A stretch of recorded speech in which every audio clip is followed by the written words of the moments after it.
ACH significa acetilcolina. Se é acetilcolina, é sistema nervoso para... Olha o receptor. Todo mundo está vendo M3? Significa que ele faz o quê? Ativa a fosfolipase, aquela aqui, ó, PLC. Se você lembrar, a fosfolipase C quebra um lipídio de membrana, que é o PIP2, em diacilglicerol e IP3. E o IP3 vai lá no retículo endoplasmático e libera qual I? Cálcio. Perceba que o livro não te mostra isso tudo, teoricamente você sabe. A acetilcolina interage com o receptor, subunidade alfa ativou fosfolipase C, quebrou um lipídio de membrana, produziu inositol trifosfato, que liberou quem? Cálcio. Esse cálcio ativou a proteína quinase C, e a proteína quinase C estimulou uma bomba de prótons, que é o ATP. Essa mesma ideia que eu acabei de falar para você estará no seu estômago, igualzinho. Só que lá no estômago você vai produzir ácido clorídrico. E aqui, na verdade, você só vai liberar o cloro e o sódio. Cloro e sódio significa Na, que é o nosso sal de cozinha. E esse NaCl, que está fora das nossas células, puxa quem? A água. E aí você tem o suor. Então, tem gente que fala, nossa, estou liberando gordura no suor. Não tem jeito. O que você está liberando no suor? Íons, mais água. Ah, Léo, mas eu também posso liberar gordura? Na glândula sudorípara, não.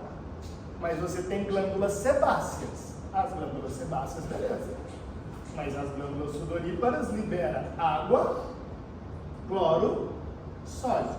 A partir da ação de qual hormônio? Então é sistema nervoso para, que agiu em qual receptor? L3. Infelizmente isso é meio decorado. Não tem muito jeito. É só você pensar. Suor, estou relaxado, é parasimpático. Parasimpático é um muscarínico 3. O resto, teoricamente, você sabe. Show? Bonitinho? Bonitinho. Agora, eu te falo da bioquímica da visão, paladar e olfato. Então, aí você vai saber como é que você enxerga, como é que você sente sabor e cheiro. E a gente chega ao nosso dente. Vamos nessa? Agora, eu vou te mostrar uma coisa que está errado. Depois eu vou te mostrar uma coisa que está certa. Bem, vamos começar lá na histologia. Ó, deixa eu pegar aqui na histologia. Vem aqui junto comigo rapidão. Estou pegando aqui, ó, o capítulo 14, trato gastrointestinal. E estou pegando 108, que é a língua. Olha lá a histologia da língua.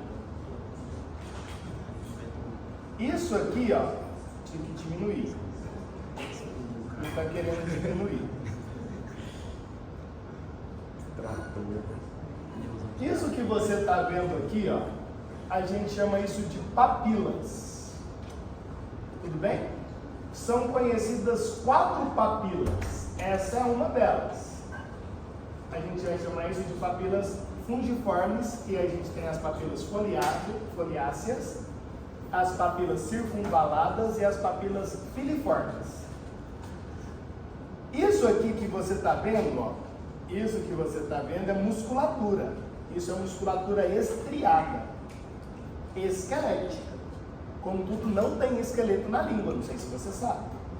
Mas essa musculatura, isso que eu estou passando aí no mouse, ó, isso é músculo estriado. É o mesmo músculo lá do seu gastrocnêmico.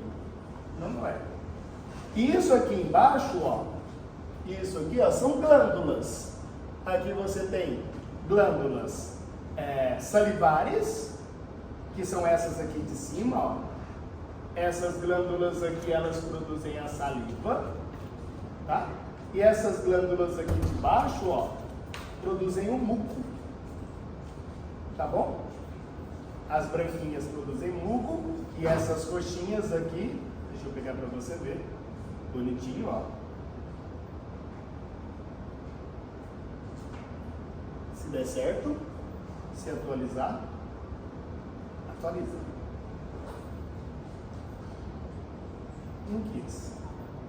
Quer ficar feio? Fica. Aí, ó. Tá vendo? Essas glândulas aqui, ó, são as glândulas linguais que produzem a saliva. E a saliva, isso aqui que você está vendo em branco, ó, é o ducto da glândula. Então a saliva é produzida aqui, vem para cá e enche aqui, ó. Tá? A gente chama isso de sulco ou canalículo. Tá, vamos pegar um outro. Ó, tá vendo aqui a glândula?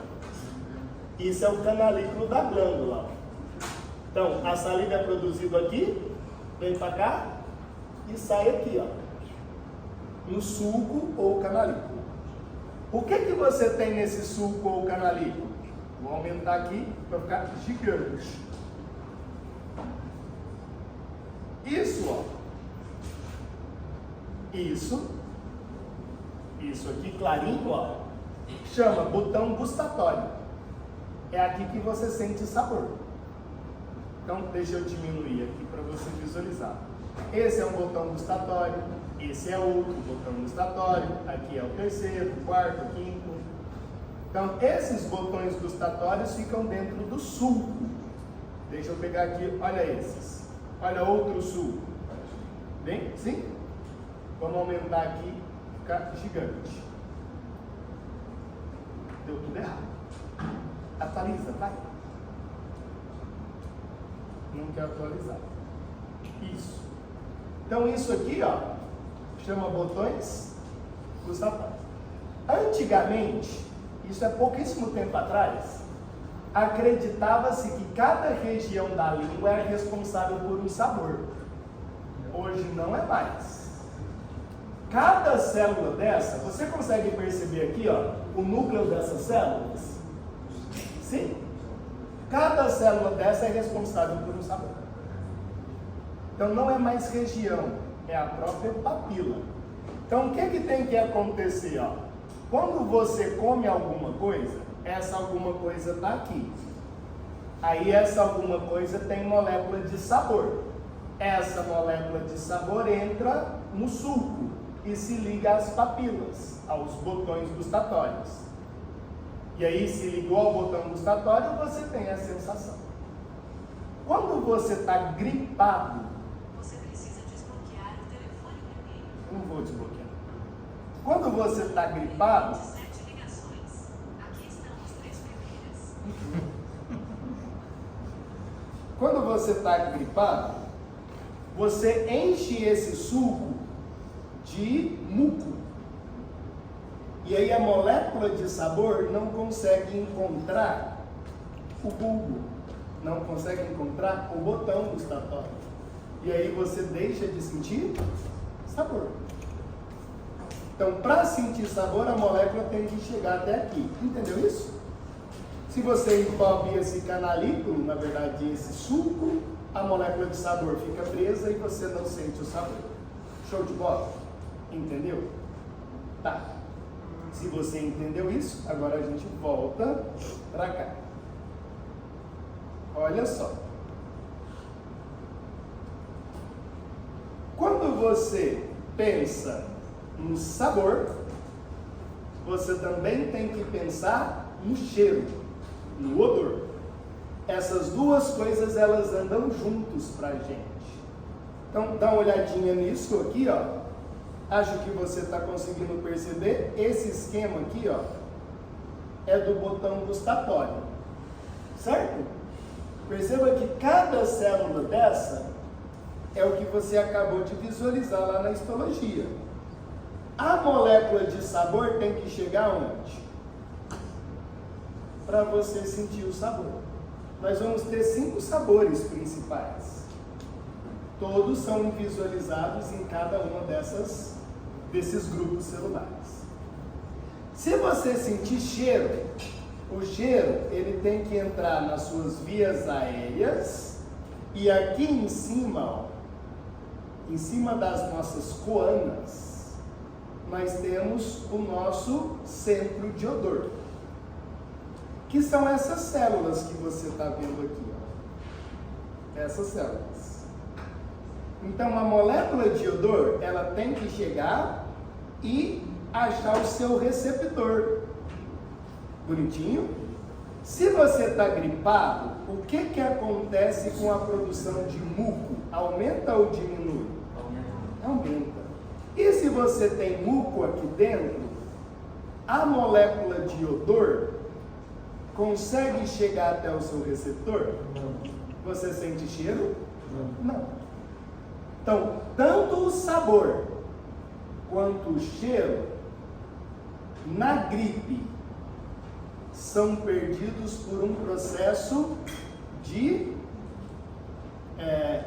obstrução, de impedimento.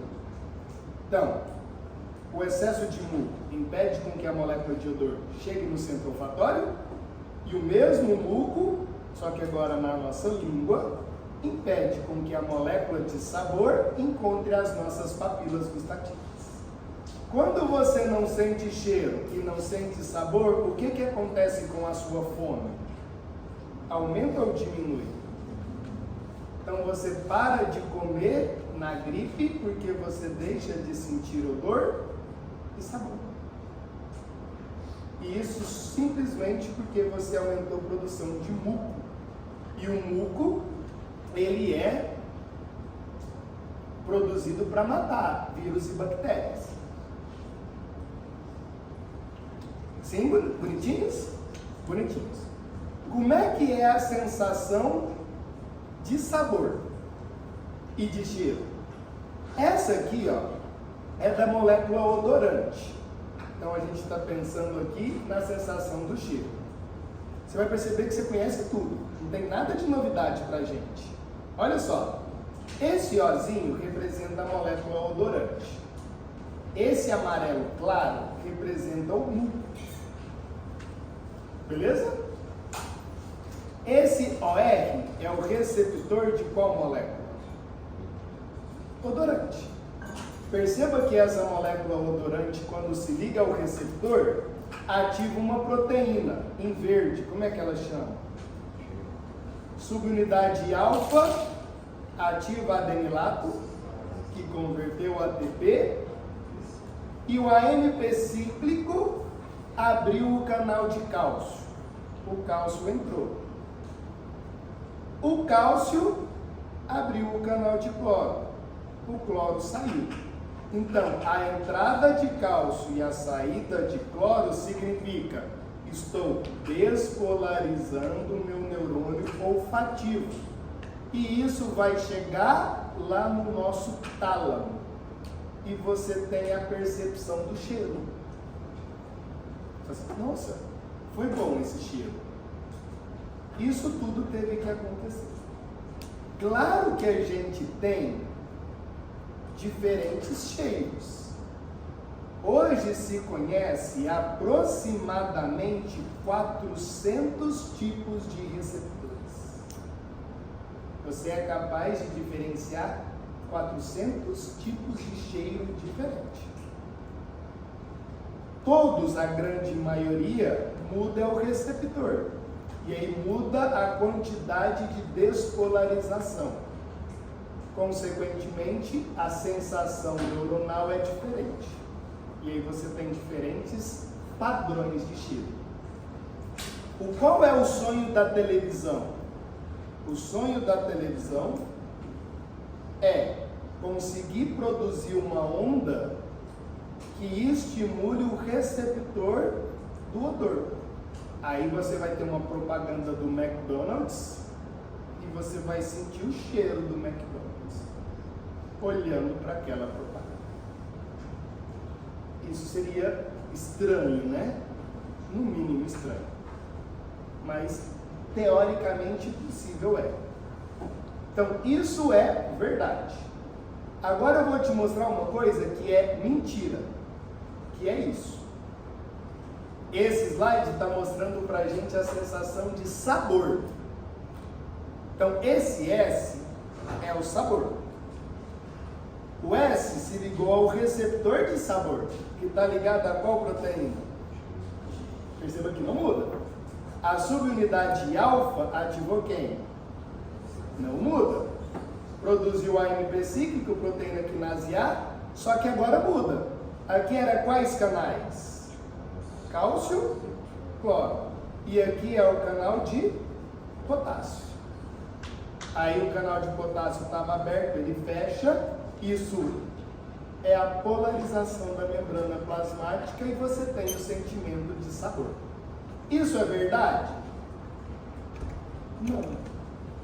Por que não? Porque a gente acreditava nessa história.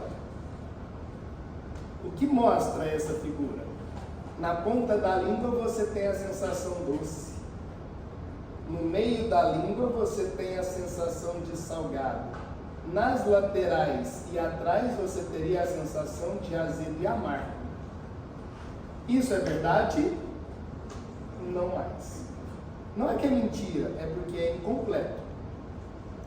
O que é verdade agora? É o que foi publicado no ano de 2020. Há 3 anos atrás. Você já era vivo nessa data. O que ele está mostrando para a gente agora? Bem, isso. Isso aqui, ó, que eu estou circulando em verde, representa o que para você? Os nossos botões gustatórios, as nossas papilas, né? Que ficam, os botões gustatórios, lembra? Fica lá pertinho da papila. Tá vendo que cada um tem uma cor? E cada cor está relacionado com o quê? Com um sabor diferente. Bem, então a gente vai ter, na verdade, diferentes respostas para diferentes moléculas de sabor. Você tem que decorar cada uma delas? Não. Eu nunca vou te cobrar isso porque não tem a menor lógica. Mas você tem que saber que quando você olha para uma imagem dessa e você olha para isso, quando você olha para isso, tá vendo lá? O que é isso? Isso é um botão gustatório. Isso vai dar a sensação de qual sabor? Todos. E se você impedir com que a molécula chegue aqui? Você tem sensação de sabor? Quando você então pensa aí, nossa, eu bebi agora café muito quente. O que acontece com a sua língua? Ela incha. Quando ela incha, esse suco aqui, ó, some. Ou seja, essa parte encosta nessa. Aí isso aqui some, ó. Tá inchado. Beleza? Se tá inchado, a molécula de sabor, ela entra? Você sente sabor? Não. Só porque inchou a sua língua. Ah, mas pode queimar? Claro que pode, dependendo de quão quente você colocou. E se queimar, essas células, elas morrerão e terão que nascer outras no lugar, para você voltar a sentir sabor. Tudo bem até aqui? Professor, o ardido também vai sentir nessa botão? Todos os sabores. Azedo, amargo, doce, salgado, umami. Tudo é nessa. Tudo é nessas áreas. Tá bom? Então, de forma geral é isso, ó. Aqui você vai ter, lá no seu botão, você tem 3 grandes grupos de células, tipo 1, tipo 2 e tipo 3. As células do tipo 1 são responsáveis pela concentração de sal, então vai ver se está salgado ou não. As células do tipo 2, doce, azedo, umami. E as células do tipo 3, azedo. que é a marca. E aí você vai ter diferentes respostas intracelulares. Eu preciso de saber dessas respostas para cada grupo? Não precisa. Isso ninguém nunca vai te perguntar na vida, a não ser que você fale assim, nossa, meu sonho é saber o que eu faço cada uma dessas células, mas não tem nenhuma necessidade. O importante é você pensar que na língua você vai ter diferentes papilas. As papilas têm os botões de sabor e as células desse botão de sabor é responsável cada uma delas por um sabor diferente. Sim, molécula de sabor não chegou ao seu destino, a pessoa sem sabor não sente. Simples assim. Show de bola, bonitinho, bonitinho. Agora a gente vai para a nossa última discussão, que é a visão. O que a gente faz depois disso? Eu te passo um caso clínico para a sala inteira, bonitinho. Você responde esse caso clínico, a gente corrige o caso clínico. Eu te passo quais são as matérias que vão cair na nossa provinha prática / teórica e você vai para sua casa feliz e saltitante. Show? Bonito? Bonitinho demais? Vamos então, queridos. Olha só. Algumas partes da nossa visão que é importante nessa discussão. Aqui, ó, você tem a córnea, certo? Oi, córnea, como você aplica? Depois a gente tem o cristalino e a nossa retina com o nervo óptico. Eu não sei se você sabe, mas a nossa retina, ela tem várias camadas de células. Então, essas em amarelo são os bastonetes responsáveis pela formação da imagem. E os cones são responsáveis pela formação das cores. Então, a nossa luz tem que chegar até os cones e bastonetes para a formação da imagem e para a formação das cores. Claro que pessoas daltônicas têm problema em qual dos dois? Claro. Show? E olha só, tem algumas coisas que eu particularmente falo assim, puta que eu pariu. Porque quando você pega isso aqui, ó, isso que é a nossa córnea é formado por células. Tudo bem? Quando você pega o cristalino é formado por quê? Células. Aqui dentro tem um líquido que a gente chama de humor vítreo. Tipo, pessoas que têm glaucoma aumenta a produção desse líquido. Aí o líquido destrói o cristalino e destrói a retina, a pressão. Nossa, vou medir a pressão do meu olho. É para saber a quantidade de líquido que está sendo produzido. Tá, me fala aí. A célula lá da nossa córnea, ela é uma célula transparente. A célula do nosso cristalino é uma célula transparente. Como é que isso é possível? Porque essa célula tem DNA, essa célula tem RNA, essa célula tem proteína, né? Tem membrana plasmática, tem complexo de Golgi, tem tudo. Como é que isso é transparente? Eu não sei responder. Só sei que é assim.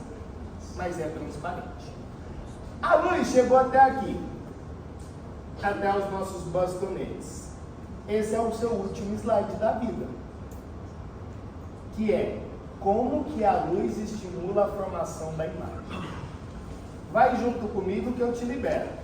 Vai. Então, ó. Isso aqui, ó, é a nossa membrana plasmática. Lá dentro da membrana plasmática, a gente tem uma série de membranas, tipo tilacoides. E aí você tem uma série de membranas, várias. Isso aqui que está em marronzinho, ó, é o receptor da luz. Esse receptor da luz é chamado de rodopsina. Essa rodopsina tem uma coenzima, que é a vitamina A.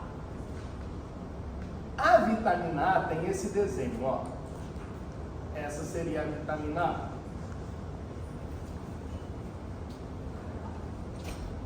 Vou desenhar outra vitamina A aqui embaixo.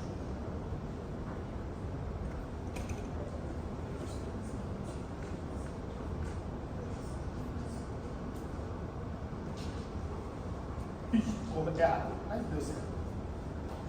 O que a gente está visualizando? 1, 2, 3, 4, 5, 6, 7, 8, 9, 10, 11. No carbono 11, existe uma dupla ligação. Essa dupla ligação, ela pode ter uma mudança conformacional de trans para cis.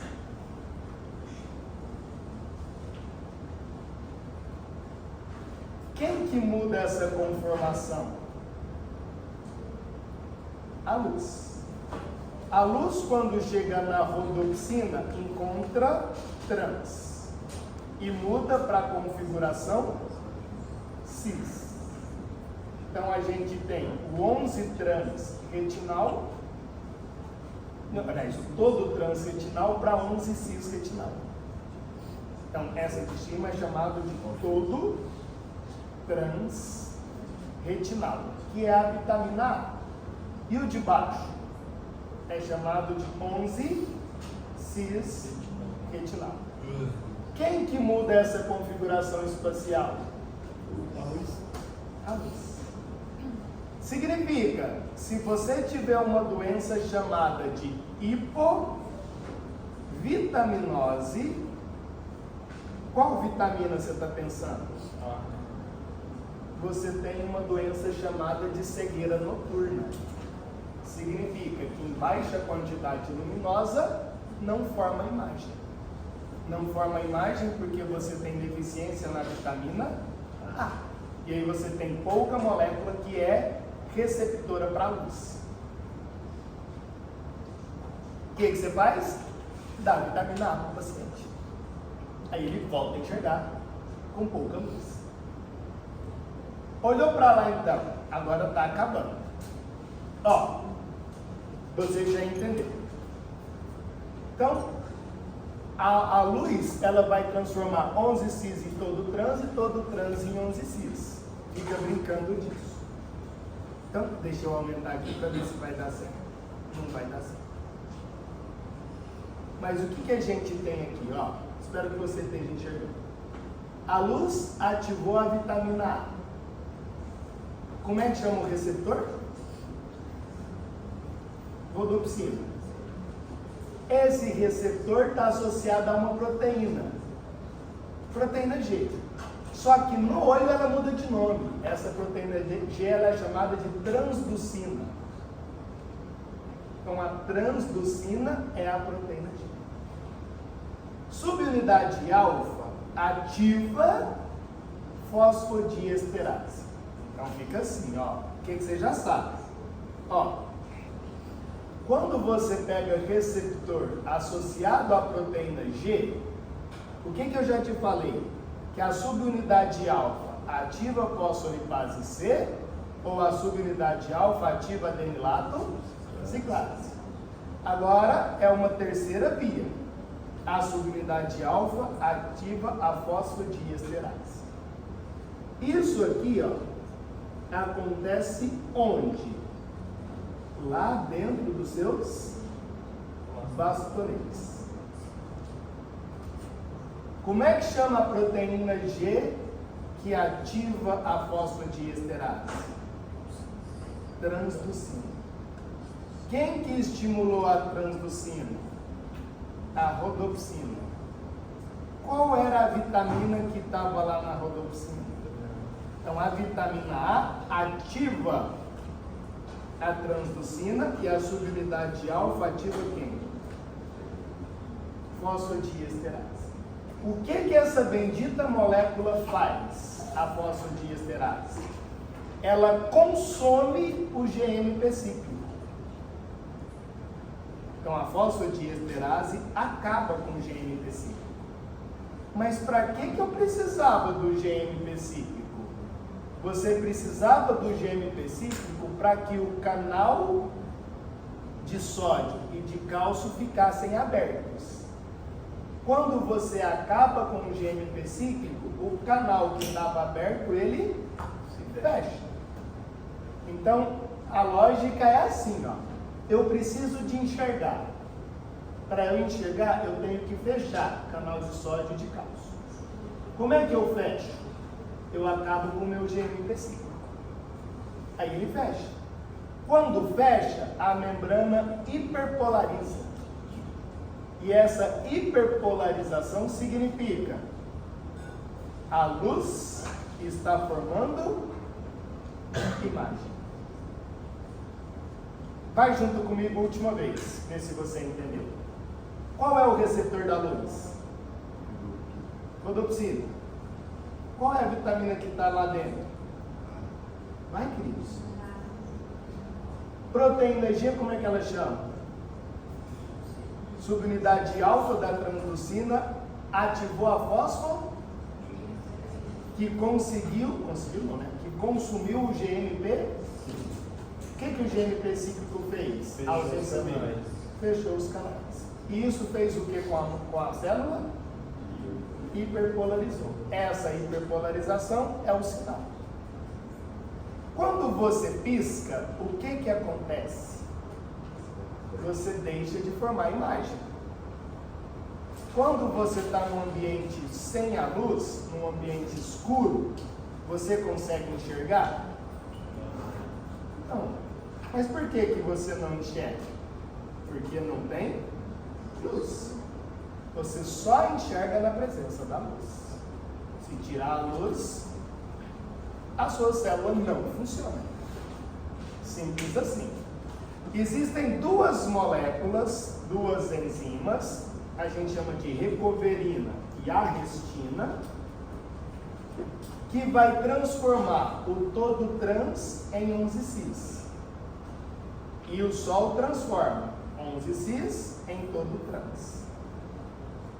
A arrestina e a recoverina, todo trans em 11-cis. Então, significa que eu estou preparando a minha rodopsina para uma nova fonte de luz. Toda vez que eu pisco, isso acontece.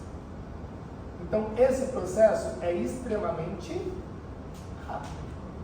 E quando você pisca, a enzima guanilato ciclase é ativada. Aí o GTP vira GMP cíclico e GMP cíclico faz o que com os canais? Abre. E aí a sua membrana polariza. E membrana polarizada é membrana que está em repouso, ou seja, você não está enxergando. Para você enxergar, o que tem que acontecer com a membrana? Hiperpolarizar. Para hiperpolarizar, o que eu faço com o meu GMP cíclico? Consumo. Para consumir, eu preciso de qual enzima? Fosfodiesterase. Então perceba, se você tem problemas visuais, e eu descobri o mês passado que eu tenho, a idade chegou, eu tenho que tomar conta dos meus bastonetes, para que eu consiga ainda produzir imagem. Muitas vezes, o seu problema vai estar na córnea? Vai. Outras vezes o problema estará no cristalino? Também. Pode estar no líquido aqui dentro? Pode. Pode estar na retina? Pode. Pode estar num monte de lugar? Sim. Mas a imagem é formada sempre nos bastonetes. E a cor? É igualzinho. É o mesmo caminho. Só que a célula muda. Agora você está pensando em qual célula? Cor. Então, a bioquímica para formar a imagem e para colorir a imagem parte do mesmo princípio. Só que aí você vai ter diferentes rodopsinas, porque você vai ter diferentes comprimentos de ondas. Cada comprimento de onda vai estimular uma rodopsina diferente. E aí você tem as diferentes cores. Bonito, pessoas? Amém? E isso significa acabou. Fim da nossa matéria. Felicidade.